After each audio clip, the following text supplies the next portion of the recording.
अस्सलाम वालेकुम दोस्तों। उम्मीद है आप सब खैरियत से होंगे। आज बना रहे हैं हम एग पुडिंग। बिल्कुल रिवायती अंदाज़ में, कोई इसमें बहुत ज़्यादा एक्स्ट्रा चीज़ें नहीं डालनी। अंडा, दूध, चीनी और बस। ये बहुत पुरानी रेसिपी, यानी कि मेरी अम्मी जी भी इसी तरह से बनाया करती थी। आपने पहले बनाना है कैरमल।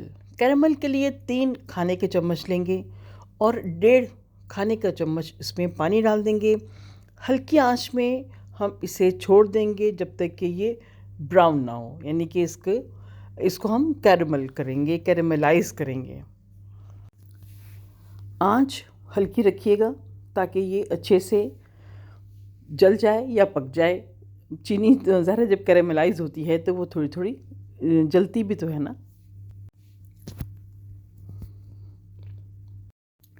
और जब ये इस पोजीशन पे आ जाए हमारी कैरमल, तो हम इसे उस पैन में उंडेल देंगे, डाल देंगे, स्प्रेड कर देंगे जिसमें कि हमने पुडिंग बनानी है।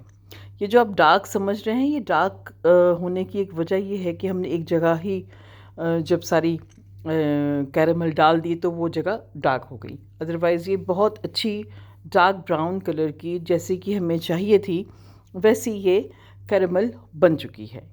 अब आते हैं दूसरे स्टेप की तरफ। एक पैन में आप ले चीनी। 1/3 कप चीनी डालने के बाद हम इसमें डालेंगे दूध। 2 कप दूध लिया है मैंने, ये डब्बे का दूध लिया है क्योंकि ये ज़रा थिक होता है ना, इसलिए। 2 कप दूध डाल के अब हम इसको रखेंगे चूल्हे पर। अब ये चीनी घुलने तक और इसको दूध को थोड़ा सा थिक होने तक हम इसे पकाएंगे। और आते हैं दूसरी तरफ जहाँ पे हमने अंडे फेंटने हैं। 2 अंडे आप अच्छी तरह से फेंट लें।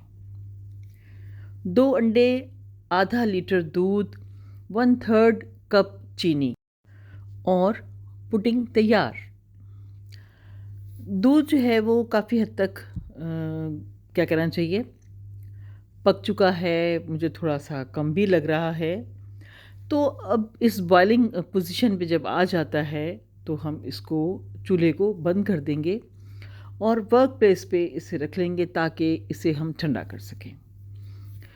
इसको अच्छी तरह से ठंडा हो जाने तक हम हिलाते रहें चम्मच, और जो अंडे हमने फेंट के रखे थे इसमें मिक्स कर दें।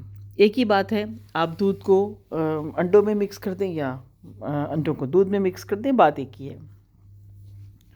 इसको बिल्कुल मिक्स करके, यकजान करके हम ले आएंगे अपना वो पैन जिसमें कि हमने पुडिंग बनानी है। इस पे रखेंगे एक छलनी और उसके बाद इसको हम छान लेंगे पुडिंग को। पुडिंग को छानने की वजह ये है कि इसमें बाज़ू का सफ़ेदी में एक रेशा सा रह जाता है, या जर्दी का कोई ऐसी कोई रह जाए, जो भी, मतलब कई दफ़ा नागवार गुज़रती है। हम चाहते हैं कि हमारी पुडिंग बिल्कुल स्मूथ, खूबसूरत, मज़ेदार हो।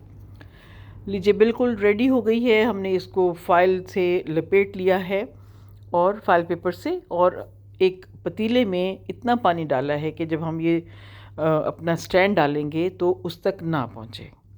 और जब हल्का सा गर्म हो जाएगा, पानी में भाप आने लगेगी, तो हम इस पे अपना पुडिंग का पैन रखेंगे और इसको अच्छी तरह से ढक देंगे। 35 मिनट बाद हम इसे खोलेंगे। 35-40 मिनट बाद आप इसे खोलें। थोड़ा सा नॉर्मल हो जाए पैन, बहुत ज़्यादा गर्म ना हो, तो आप इसे निकाल के बाहर रखें। और बेहतर तो ये है कि आप इसे फ्रिज में रख दें। फ्रिज में ठंडा हो जाने तक रहने दें और उसके बाद हम इसको थोड़ा सा साइड से, किनारे छुरी की मदद से निकाल लेंगे। लीजिए, ओहो, मेरी थोड़ी सी डेकोरेशन ख़राब हो गई। अब हम इसे प्लेट में ढकेंगे और पलट लेंगे। बहुत आसानी से ये पलटा जाता है।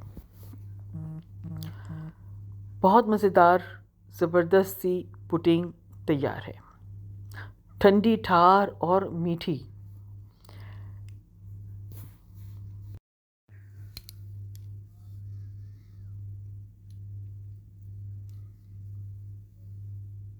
चलिए अब हम इसे रखते हैं एक प्लेट में और देखते हैं दोबारा से एक और स्लाइस निकालते हैं, सर्व करते हैं, खाते हैं, पीते हैं, एंजॉय करते हैं, पीते नहीं खाते हैं। बहुत मज़ेदार स्वीट डिश तैयार है आपके लिए। एंजॉय करें। दिलशाद नसीम को दें इजाज़त। अगर आप चाहते हैं कि आपको आसान और झटपट बनने वाली रेसिपीज़ मिल जाएं, तो मेरे चैनल को सब्सक्राइब करना बिल्कुल ना भूलिएगा। फिर मिलेंगे। खुदा हाफिज़। रब रखा।